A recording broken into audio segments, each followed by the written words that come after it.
നമസ്കാരം. പ്രധാന വാർത്തകൾ.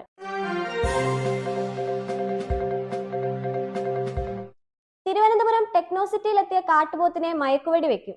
തിരുവനന്തപുരം ടെക്നോസിറ്റിയിൽ ഇറങ്ങിയ കാട്ടുപോത്തിനെ മയക്കുവെടി വെച്ച് പിടികൂടാനുള്ള നടപടികൾ ആരംഭിച്ചു. ഇതിനായി മെഡിക്കൽ സംഘം സ്ഥലത്തെത്തി. കാട്ടുപോത്തിനെ കണ്ടെത്താൻ DFO അനിൽ ആന്റണിയുടെ നേതൃത്വത്തിലുള്ള വനം വകുപ്പ് ഉദ്യോഗസ്ഥർ തിരച്ചിൽ ആരംഭിച്ചു. മംഗലാപുരത്ത് ടെക്നോസിറ്റിക്കായി ഏറ്റെടുത്ത സ്ഥലത്താണ് കഴിഞ്ഞ ദിവസം നാട്ടുകാർ കാട്ടുപോത്തിനെ കണ്ടത്. ഇതിന്റെ ദൃശ്യങ്ങളും പുറത്തു വന്നിരുന്നു. 400 ഏക്കർ പ്രദേശത്താണ് കാട്ടുപോത്തുള്ളത്.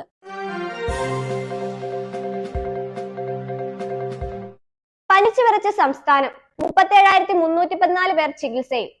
മഴക്കാലമായതോടെ സംസ്ഥാനത്ത് പകർച്ചവ്യാധികൾ പടരുകയാണ്. എലിപ്പനിയും ഡെങ്കിപ്പനിയും H1N1 വലിയ ആശങ്കയാണ് സംസ്ഥാനത്ത് സൃഷ്ടിച്ചുകൊണ്ടിരിക്കുന്നത്. 3 ദിവസത്തിനകം 24 പേരാണ് സംസ്ഥാനത്ത് പനി ബാധിച്ച് മരിച്ചത്.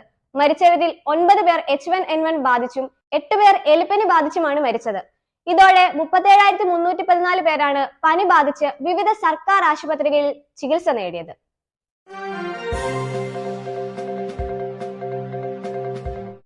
അമ്പത്തൊമ്പത് കുട്ടികൾക്ക് മഞ്ഞപ്പിത്തം. അരൂർ AM UP സ്കൂൾ അടച്ചു. മലപ്പുറം പുളിക്കൽ പഞ്ചായത്തിൽ മഞ്ഞപ്പിത്തം പടരുന്നതായി റിപ്പോർട്ട്. പഞ്ചായത്തിന്റെ വിവിധ ഭാഗങ്ങളിൽ നിന്നായി 102 പേർക്ക് ഇതുവരെ മഞ്ഞപ്പിത്തം സ്ഥിരീകരിച്ചു. 59 വിദ്യാർത്ഥികൾക്ക് മഞ്ഞപ്പിത്തം സ്ഥിരീകരിച്ചതിനെ തുടർന്ന് പുളിക്കൽ പഞ്ചായത്തിലെ അരൂർ AM UP സ്കൂൾ അടച്ചു. ജൂലൈ 29 വരെയാണ് സ്കൂൾ അടച്ചത്. ആരോഗ്യ വകുപ്പിന്റെയും വിദ്യാഭ്യാസ വകുപ്പിന്റെയും നിർദ്ദേശത്തെ തുടർന്നാണ് നടപടി.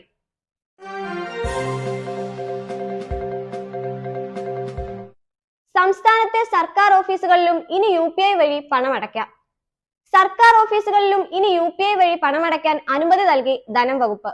ഇപ്പോൾ ഈ രസീതുകൾ വഴിയാണ് സ്വീകരിക്കുന്നത്. ഈ രസീതുകൾ പ്രകാരമുള്ള തുക ട്രഷറിയിലോ അക്ഷയ കേന്ദ്രങ്ങളിലോ സ്വീകരിക്കും. ഇതിനു പകരം അതാത് ഓഫീസുകളിൽ തന്നെ ഗൂഗിൾ പേ, ഫോൺ പേ തുടങ്ങിയ UPI സംവിധാനങ്ങളിലൂടെയും QR കോഡ് സ്കാൻ ചെയ്തും പണം സ്വീകരിക്കാനാണ് അനുമതി.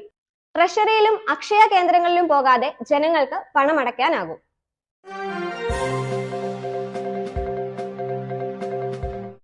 ഗംഗാവലി പുഴയുടെ ഒഴുക്ക് കുറയ്ക്കാൻ സാധ്യത പരിശോധിച്ച് നാവികസേന. മണ്ണിടിച്ചിലിൽ ഉത്തര കന്നഡയിലെ ഷിരൂരിൽ കാണാതായ കോഴിക്കോട് സ്വദേശി അർജുന് വേണ്ടിയുള്ള ദൗത്യം നിർണായക ഘട്ടത്തിൽ. ട്രക്ക് കിടക്കുന്ന അവസ്ഥയും സ്ഥാനവും കൃത്യമായി നിർണയിക്കാൻ ഐബോർഡ് ഉപയോഗിച്ച് പരിശോധന നടത്തും. 12:30 ഈ പരിശോധന തുടങ്ങുമെന്നാണ് വിവരം. ഡ്രോൺ ഉപയോഗിച്ച് പ്രവർത്തിക്കുന്ന സ്കാനറിൽ പുഴയ്ക്കടിയിലെ സിഗ്നലും ലഭിക്കും. നോയിഡയിൽ നിന്ന് കേന്ദ്രത്തിന്റെ പ്രത്യേക അനുമതിയോടെയാണ് ഐബോർഡ് എത്തിച്ചത്. അർജുൻ ഉൾപ്പെടെ 3 പേരെയാണ് ഇനിയും കണ്ടെത്താനുള്ളത്. നന്ദി.